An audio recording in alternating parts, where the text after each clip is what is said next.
Restoration of forests may not look like restoring forests to what they were 200 years ago or 400 years ago. It may be, perhaps looking at replanting with species that are going to be better adapted to conditions that we're going to start seeing in the future. And so we joke a little bit about, having to rename Joshua Tree, the park formerly known as Joshua Tree, right?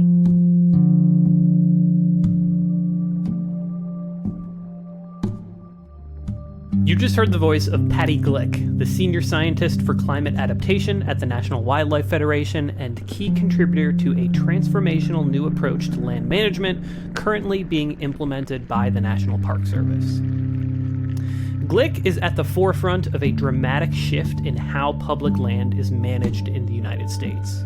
For well over a century, land managers have been fixated on preservation, preserving natural landscapes in their current state and restoring degraded landscapes to an imagined pre-colonial ideal.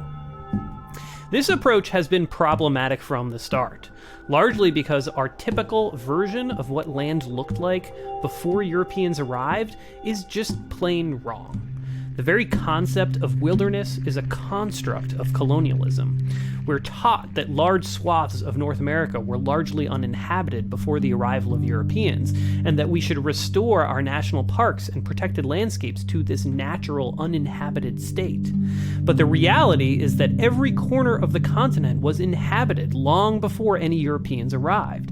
So in many ways, this preservationist approach to land management is an extension of colonial ideals. It is rooted in the same rationale that the United States government used to justify Native American genocide. But it isn't this deeply troubled history that has begun to crack the foundation of our preservationist approach towards land management.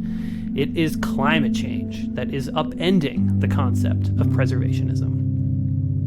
Joshua trees will disappear from Joshua Tree National Park in the coming decades, and there's nothing that land managers at the park can do to prevent this from happening. So if we want this tree species to persist, managers and Park Service officials are finally realizing that they need to think beyond preservationism. They need to think about climate adaptation.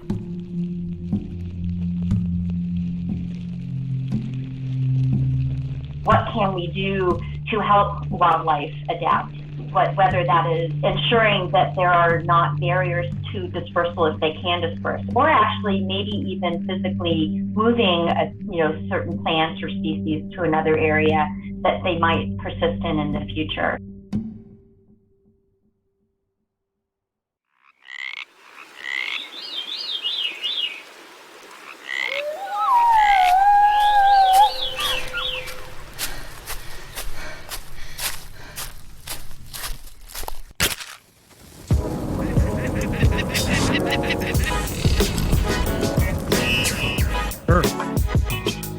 To humans. Earth To humans?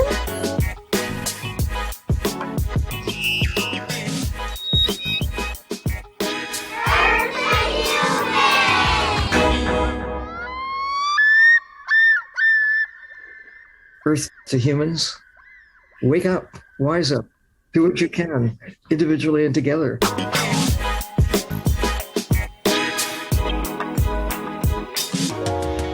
Welcome to the Earth to Humans podcast. I'm Matt Podolsky. In today's episode, we'll hear from a group of scientists who are working at the forefront of climate adaptation as we seek to answer one crucial question. What role do humans have to play in ushering ecosystems through the dramatic climatic changes that are to come?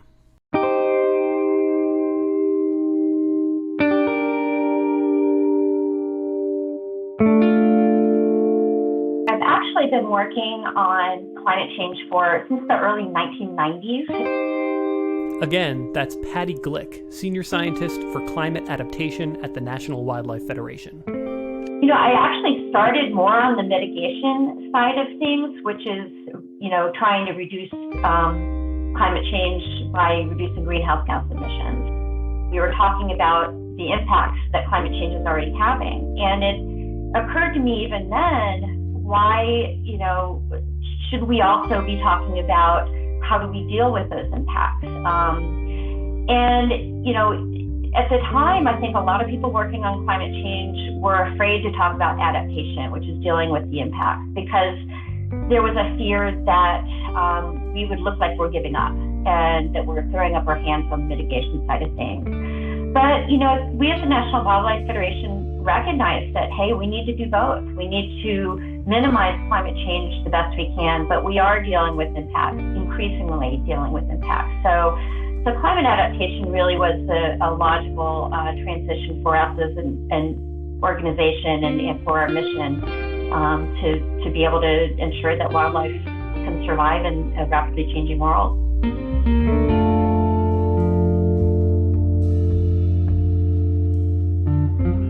There's some natural adaptation that certain species might be able to take, say, moving to areas that are more climatically suitable.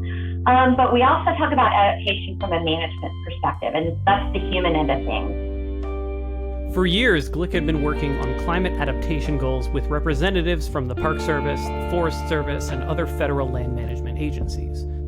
Then, during the Trump administration, a team was quietly assembled with the task of crafting a new land management framework for the Park Service.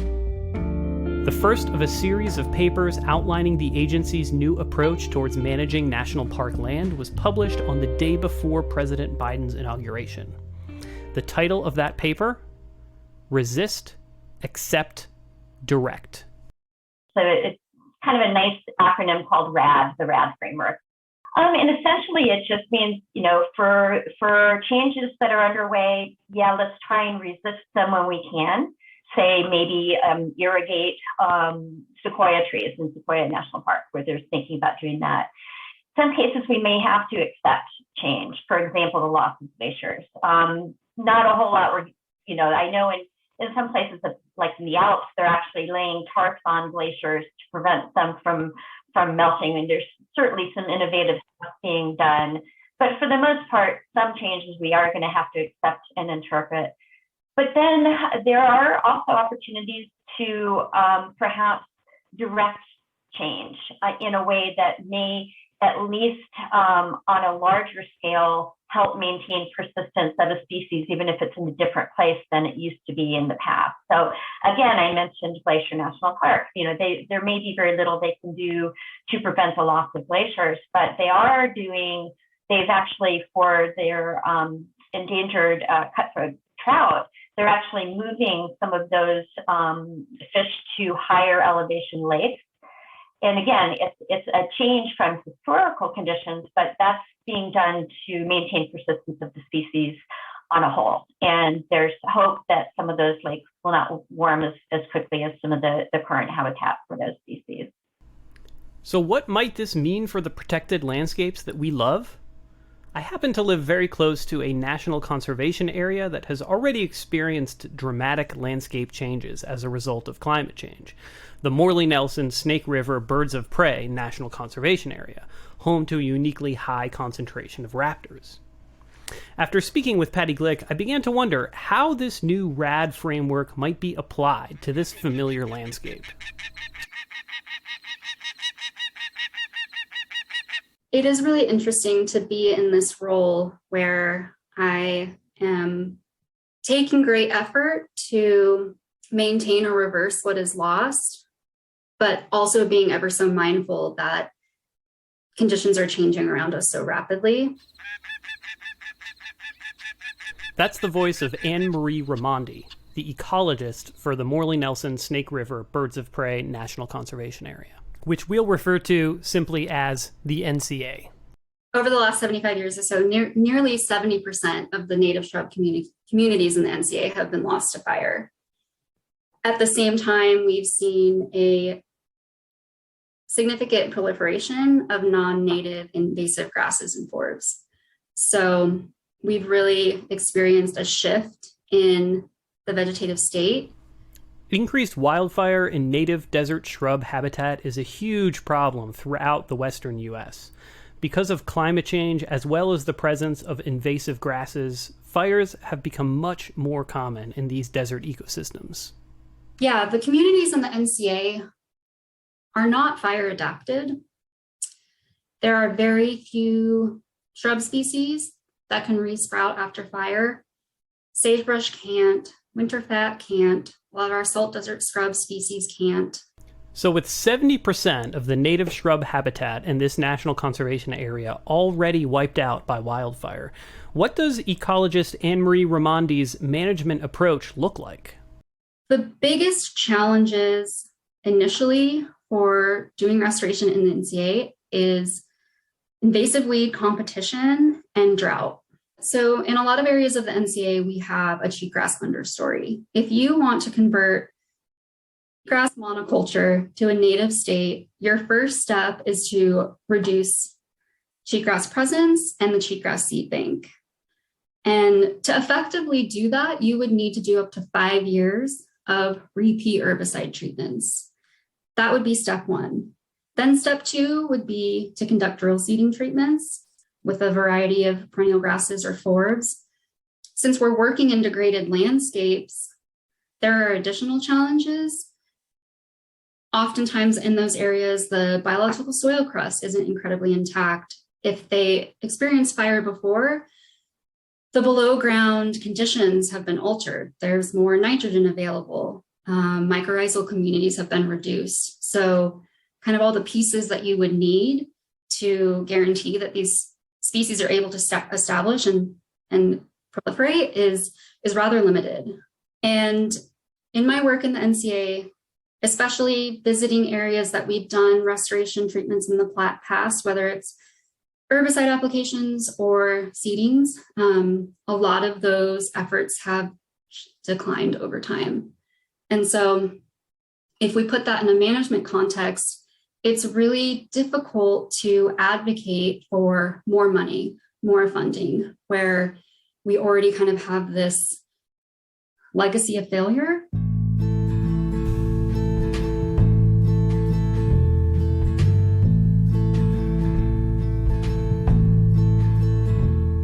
It isn't just this National Conservation Area, or NCA, that has experienced repeated failed attempts at restoring native shrub habitat.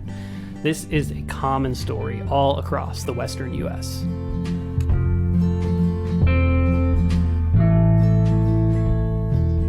You know, the Snake River Plain is hot and dry, and it's going to get more so, I think. So restoring to that native sagebrush set may not be possible. It's just, that might be the hard truth, and that means restoring to something else, I think. I don't know if you'd call it restoration in that example. Restoring to an alternative state that you expect for the future.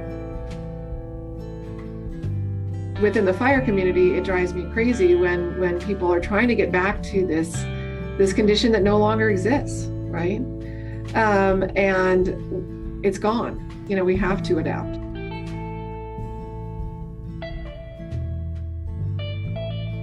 Those quotes were from Scott Zimmer and Dr. Jen Pierce. We'll be hearing more from both of them shortly. On the question of restoring native shrub habitat, there is some nuance here that's worth noting.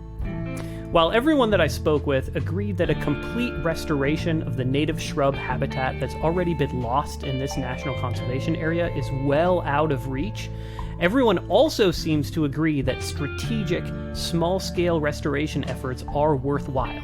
This is the R in our Rad Land Management framework. This is what resistance looks like in this particular area. Small-scale habitat restoration efforts that help increase connectivity with remnant patches of native shrub habitat.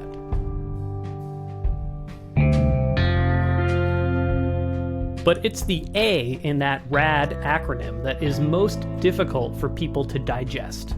A stands for accept. This is a very difficult concept for anyone who works in conservation or wildlife management. It is so deeply ingrained in our minds that we should be fighting against climate change. How can we wrap our minds around simply accepting these changes? The first and most obvious answer is that we don't have a choice. We could expend enormous amounts of resources attempting to restore the entirety of this national conservation area to its previous state, and this effort would almost certainly be fruitless. Conditions have already changed too much. We have to accept that the native shrub habitat is gone in many of these areas. But Scott Zimmer, former graduate student at Utah State University, shares another example of what accepting change might look like. Pinyon juniper encroachment into shrubland habitats in the lower elevations is pretty widespread. So I kind of see that as maybe an issue where we can probably back off on some of the treatments and the chainings that we've been doing. Pinyon and juniper encroachment is a controversial issue out here in the West. For over a decade, federal agencies have been working with ranchers and other local agencies to remove large swaths of pinyon pine and juniper trees. This is resistance with a capital R. Juniper trees have been slowly encroaching on sagebrush and other native shrub habitat, so land managers remove the trees to restore these areas to their previous condition. Here's Jason Tack from the U.S. Fish and Wildlife Service explaining the reasoning behind juniper removals. The past 100 to 150 years, there's been a massive expansion of conifer woodlands into sagebrush rangelands, on the order of 2 to 6-fold just in the Great Basin alone. And sagebrush areas in particular are bearing the brunt of that. So 90% of the expansion that's happening from pinyon juniper woodlands is occurring in sagebrush. There's been a lot of ecological consequences from this expansion of treed systems into these sagebrush rangelands. I'll hit each of them briefly, but basically what we have is increased fuel loads, pretty major impacts to native plant communities, reduces water storage that's on the landscape, and it impacts wildlife populations as well. For all of the reasons that Jason just listed, efforts have been undertaken all across the Intermountain West to implement large-scale removals of young pinyon pine and juniper trees in areas where they are encroaching upon sagebrush and native shrubland habitat. These efforts have been touted as a huge success story. We've improved populations of sage grouse in Oregon. We know that we're extending benefits to songbirds, migratory songbirds as well. There's a lot of success stories out there, but we need to make sure we continue this practice so we don't get flanked by ongoing encroachment in other places as well, because it's going to continue to happen. But will pinyon juniper encroachment really continue to happen? It seems that the climate models paint a different picture. For his graduate research, Scott Zimmer conducted an analysis of all recent climate models focused on shrubland ecosystems in the western U.S. He found that The declines in pinyon juniper that we saw were pretty consistent and pretty widespread. It's difficult to know how to interpret that. Do we twiddle our thumbs for the next half a century and until pinyon juniper really starts to die back? You know, the time scales are long potentially. You know, it could be, you know, plus or minus 20 years or whatever with these climate change models until the changes that they're projecting would come into play. So it's really hard to know how to interpret and how to continue to manage around these things, I think. So once again, we have an answer here that requires some nuance.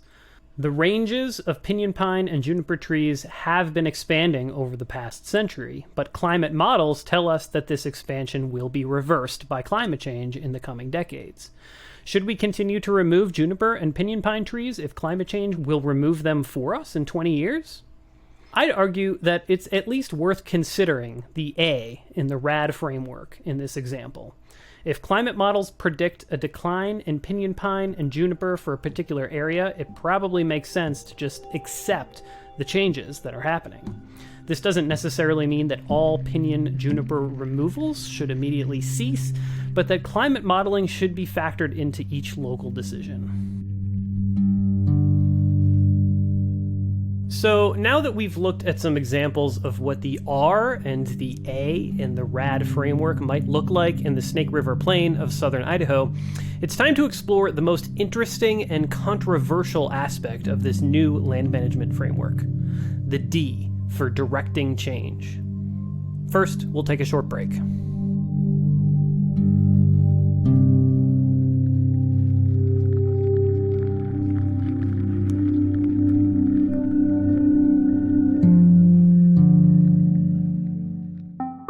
Earth to Humans is back and better than ever, with a slate of guests and topics that we can't wait to share with you.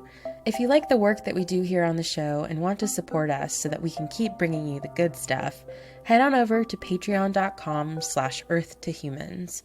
For as little as $1 a month, you can support the show in a big way. Patreon subscribers will get access to a range of exclusive ETH content, including our book club, author talks, archived episodes, merch, and more. That's patreon.com/earthtohumans for more information on how you can join this kick-ass community of nature-loving weirdos. We're back, and it's time to explore the most interesting aspect of the new land management framework currently being implemented by the National Park Service. We've explored the meaning behind the R and the A in the RAD acronym, and now it's time for D, which stands for direct. The concept of directing change is what sets this land management framework apart from all past approaches taken by federal government agencies here in the U.S. For the first time, land managers at the Park Service are being granted permission to envision the ideal future condition of a landscape and to expend resources to work towards achieving that imagined outcome. While this idea might seem a bit radical to seasoned land managers and old-time conservationists, it doesn't necessarily imply a drastic change. Something that we haven't really approached in the NCA at a large scale is increasing rabbit brush. Rabbit brush is more resilient to fire than any of the shrub species we have in the NCA. It can resprout after fire. It certainly provides structure and habitat. It's great for pollinators. And if we're talking about adapting and maybe thinking forward, I certainly want to pursue rabbit brush plantings more, maybe even more than sagebrush. Rabbit brush is native to the Snake River Plain region, including the area encompassing the Birds of Prey National Conservation Area, but it is not the dominant shrub species on the landscape. That role has been reserved for the iconic sagebrush. But as we've learned, sagebrush doesn't resprout after wildfire, and it is notoriously difficult to reseed. Anne-Marie Raimondi, ecologist for the Snake River Birds of Prey NCA, believes that rabbit brush holds great potential as a species that could replace sagebrush as the dominant shrub on this landscape, and she's seeking to test that theory. Rabbit brush might be more resilient to altered soil communities. We don't really know. And sagebrush has been the primary restoration shrub in the sagebrush steppe just because it's, the focal dominant species. But perhaps in the NCA, rabbit brush could fill that role. This example of directing change likely won't face any controversy since it's about replacing the dominant native shrub species with another species that is also native to the area. But when we start to think about the scale of the climatic changes that the future holds, we need to think beyond just replacing one native species with another. It's almost like you have to restore forward. And what does that look like? What does a desired future condition look like? Can we work our way towards something rather than, just accepting that changes are underway? And that's, it's going to require innovation. The idea of protection even is, a little bit upended. So when we think about directing change from this larger scale perspective with an understanding that entire ecosystems will be transformed, things start to get complicated. Will the sagebrush dominant ecosystems of southern Idaho start to look more like the hotter desert ecosystems of the Southwest as temperatures increase? Dr. Jen Pierce, a professor in the Department of Geoscience at Boise State University, is part of a research project looking to answer this question. I'm working with scientists from El Paso and from New Mexico, and we're specifically studying the warmer, drier southwestern desert. So I think that study will help us really understand what the differences are between these landscapes, and that will help inform whether Idaho might look more like the Southwest moving forward, and how those plant species might adapt.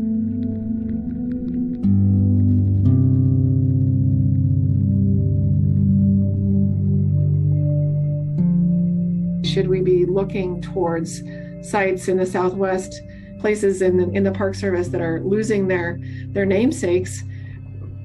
Who knows? Joshua trees, we could try them. I'm kind of joking. I think it'll be too cold in the winter, but you never know. And so I think that's part of the adapt. We really need both a lot of good science, but a lot of creativity when we're thinking about how to address these problems. So.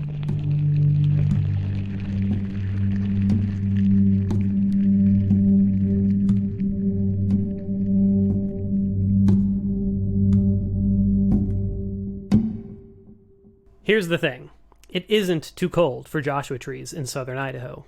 A quick Google search shows that Joshua trees can survive winter temps of negative 10 degrees Fahrenheit. So why is the range of this unique species restricted to a relatively small area of the Mojave Desert? I'm going to take us on a brief detour to explore the natural history of the Joshua tree.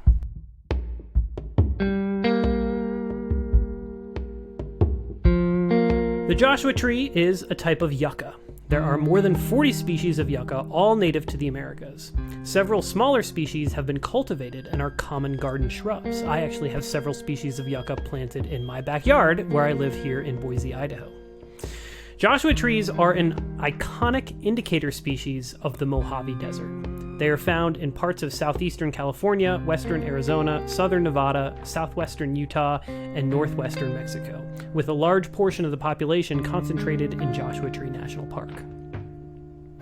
While climate change probably won't drive Joshua trees to extinction anytime soon, numbers are already dwindling. A 2020 wildfire wiped out 25% of a massive Joshua tree forest in the Mojave National Reserve in California.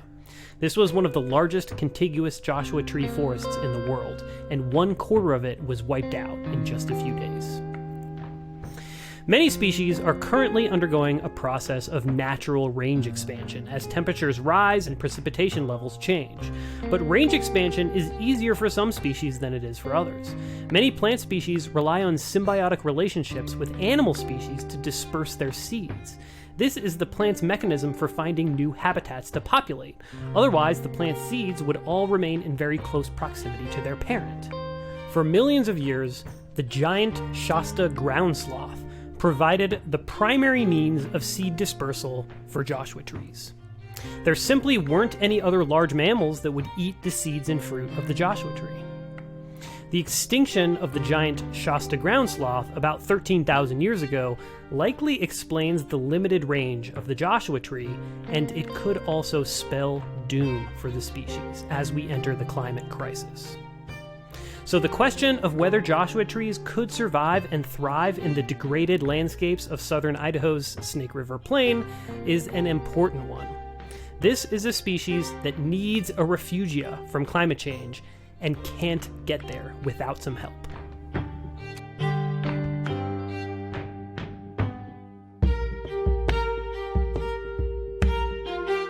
It's as much of a cultural challenge as it is, a physical challenge. And that's probably the hardest thing, I think, for agencies like the Park Service, because people know these parks because of their namesake species. And that's a hard thing to think about having to let go. On the broader landscape scale, I think that there are places where Joshua trees will continue to be able to survive and thrive. It's a values-based question as much as it is, a science-based question.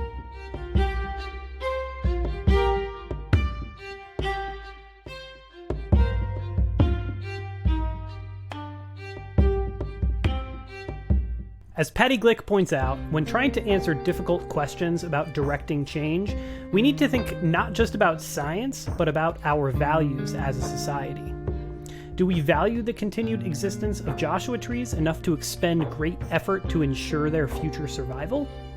To what extent do we want to assist the migration of species as the climate changes? What happens to Joshua Tree National Park once the Joshua trees are gone?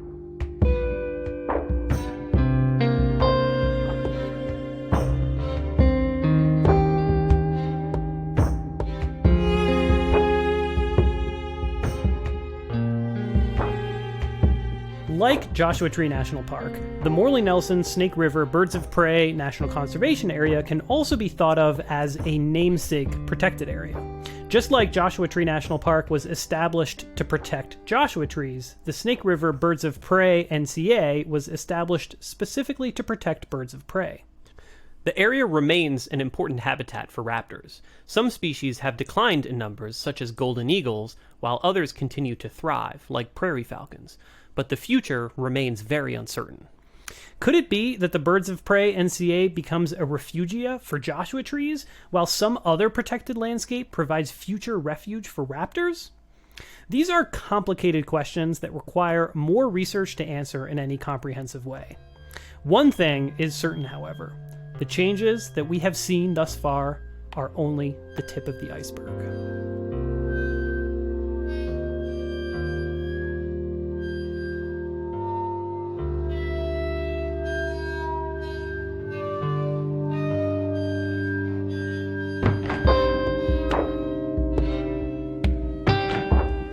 Another factor for us to consider as we assess the range of options for directing change is the ability for natural systems like forests and coastal wetlands to sequester and store carbon. So there's kind of a dual benefit to protecting and enhancing these natural systems, not only to help them be more resilient to changing climate, but also perhaps to enhance their ability to fix things on the emission side as well. When we think about carbon sequestration, we don't typically think about desert ecosystems, but here in Idaho, in our lower elevation areas, we have the white stuff in the soils, which many people would call caliche. I call it pedogenic carbonate. And that caliche is calcium carbonate. And that calcium carbonate has carbon as CaCO3, and it is storing carbon in our soils. So we always think of carbon storage in soils as the organic part, the nice black dirt that makes a nice garden. But here in Idaho and in our sagebrush steppe ecosystems, there's actually a lot of this calcium carbonate or pedogenic carbonate or caliche that is also storing carbon. And it turns out from some of our sites, new sites out in Kimberly, Idaho, that there's a potential that if you irrigate with hard water, which much of the water from the Snake River has a lot of calcium in it, that those farmers have been they've been precipitating calcium carbonate in those soils for decades.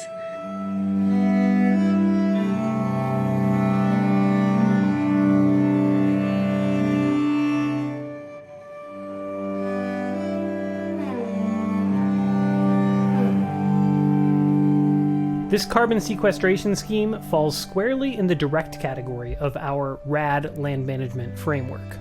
When we are free to envision an idealized future condition for protected landscapes, the options are wide-ranging. Why not manage a landscape for carbon sequestration? Especially if we're talking about degraded landscapes that are impossible to restore with native species, this seems like a smart management strategy. When you hear that term carbon sequestration, that often to me brings to mind ideas of kind of like industrial pumping of CO2 underground but what if we could do that naturally by irrigating with calcium rich water and provide forage for whether it was cattle or for deer and elk. So really I think valuing our open spaces for those ecosystem services that the soils are providing, I think is an important part of this.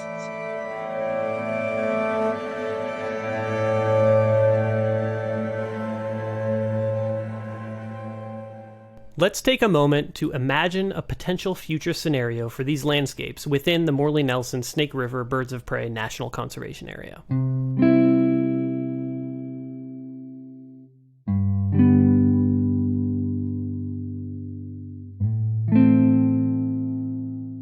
The year is 2072. Southern Idaho and the Boise metro area are hot, but not unlivable. Many parts of the southwestern U.S. have become unlivable, and the population of Idaho has swelled. The city of Boise is unrecognizable from what it was just 50 years ago. It has become a large metropolis. The swelling population of Boise doesn't extend too far beyond the city's limits, however. To the south, open desert stretches for miles and miles. This desert landscape is wholly transformed from the sea of sagebrush that was once its defining feature. Instead, we see rabbitbrush, desert saltbush, and a variety of less common desert shrubs. As we travel across the landscape, we see innumerable experimental planting sites with a wide variety of desert species. There are shrub species, once native to the Sonoran Desert, and numerous species of cacti. There are planting sites dedicated to growing saguaro cactus alongside other Sonoran Desert species. As we continue traveling across the Snake River Plain, we come across the first of many Joshua tree stands. The trees are still young and short, but there is an endless sea of them. The young Joshua Tree Forest extends right up to the rim of the Snake River Canyon, where we see prairie falcons perched in a few of the trees overlooking the canyon. Ground squirrels dart between the trees, wary of the falcons looming above. Bordering this young Joshua Tree Forest is what looks like an agriculture field. The bright green vegetation of the field stands in stark contrast with the surrounding desert landscape. As we get closer to the field, we see irrigation pipes running up the walls of the nearby canyon. Water from the Snake River is being diverted to irrigate this field. The plants growing in this field are not for human consumption, however. They've been planted as forage for wildlife. Mule deer dot the field, and a few desert bighorn sheep can be spotted along the field's edge near the canyon rim. Beyond this large green field is an interpretive center with a large sign proclaiming, "Welcome to the Morley Nelson Snake River Joshua Tree Birds of Prey National Park, proudly managed by the American Coalition of Indigenous Nations." A park ranger greets visitors, and a large building houses a museum exhibit called The Assisted Migration of the Sagebrush Sea. A sign on the exterior of the building proclaims, "Tons of carbon sequestered at the Morley Nelson Snake River Joshua Tree Birds of Prey National Park, 57. A sad native plant garden has been planted behind the interpretive center. All the plants are watered with drip irrigation, and they look small and scrawny, like they are just barely clinging to life. Sagebrush can no longer survive on its own in this landscape, but maps inside the interpretive center show numerous locations further north and at higher elevations where sagebrush-dominant ecosystems are thriving.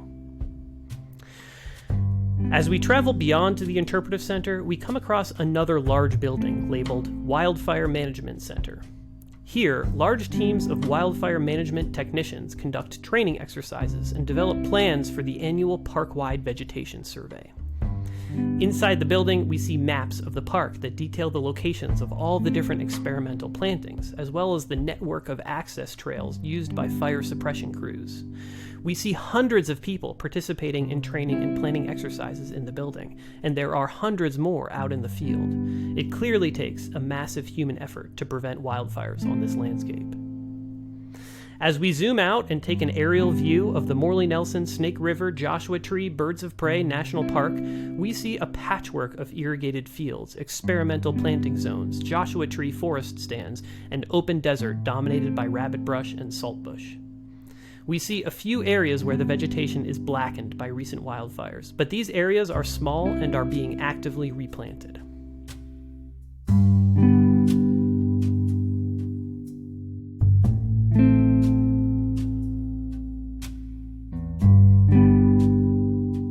While I'm committed to fighting for a version of this idealized future that I've laid out here, I worry that our reality will be much more bleak. So what can we do in the present to help land management agencies realize some version of this idealized future condition? I think in particular, leadership within the agency recognizes this big picture, but and that's why this guidance is so important, because I think that it helps the managers recognize that there is space for them to think about achieving their mission, even in spite of some of this change. It gives them I don't think it's uncover it, but it does give them, I think, permission to recognize that there are changes and that there are challenges to managing parks in these conditions, and that they have the ability to think outside the box, if you will, and outside the park. The Rad Land Management framework is still in its infancy. Park managers are still working to understand the implications of this shift in how we approach land management, and many land managers working for other agencies are still wholly unfamiliar with the Rad framework. We're hopeful that the Bureau of Land Management, will, take on some of these challenges more and more, just like the Forest Service has been and the Park Service and others. I think that agency is a little bit behind the curve in certain elements of thinking about adaptation, but the challenges are just as great in many of those lands. The Bureau of Land Management, or BLM, is the agency responsible for managing the Morley-Nelson Snake River Birds of Prey NCA. This agency has not begun implementing the RAD framework, as explained by Scott Zimmer, who currently works for the BLM as a rangeland management specialist. Yeah, as far as making use of research like this at the BLM, it's difficult. I think we might need more guidance and direction from pretty high up, from Department of Interior as a whole, for example, to incorporate climate change planning. But if we take a really simple example, like deciding not to treat Pinyon and Juniper in an area where we think it's really marginal, I don't know what our footing would be to cite climate change research as a reason why we don't think that treatment is worthwhile in that ecosystem. And that would be really interesting to see. We have so many mandates, so many conflicting mandates, and that's maybe why having a more direct framework from above, a more specific way to think about climate change might be necessary. This is what the RAD framework provides, a mechanism for thinking about climate change planning from a holistic perspective. While it's just the first step towards creating ideal future conditions for our protected landscapes and public lands, taking that first step is critically important.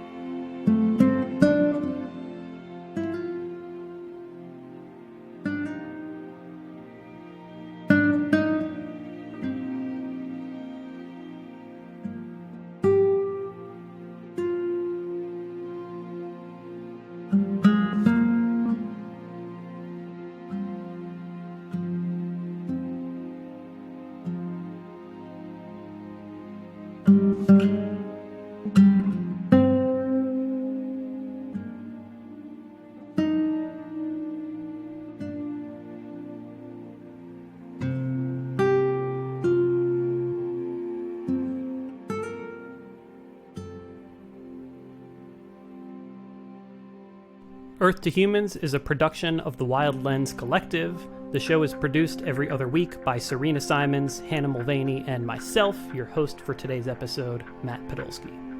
We're now on Instagram at Earth to Humans Pod, and you can sign up to join our new book club at patreon.com/Earth to Humans. This episode was produced in collaboration with the Birds of Prey NCA Partnership, a friends group for the Morley-Nelson Snake River Birds of Prey National Conservation Area. All of the interviews featured in this episode were first aired as a part of the Dedication Point podcast series. So if you're curious to hear more from Patty Glick, Dr. Jen Pierce, Scott Zimmer, and Anne-Marie Raimondi, be sure to check out Dedication Point wherever you listen to podcasts, or head over to the Birds of Prey NCA Partnership website at birdsofpreyncapartnership.org.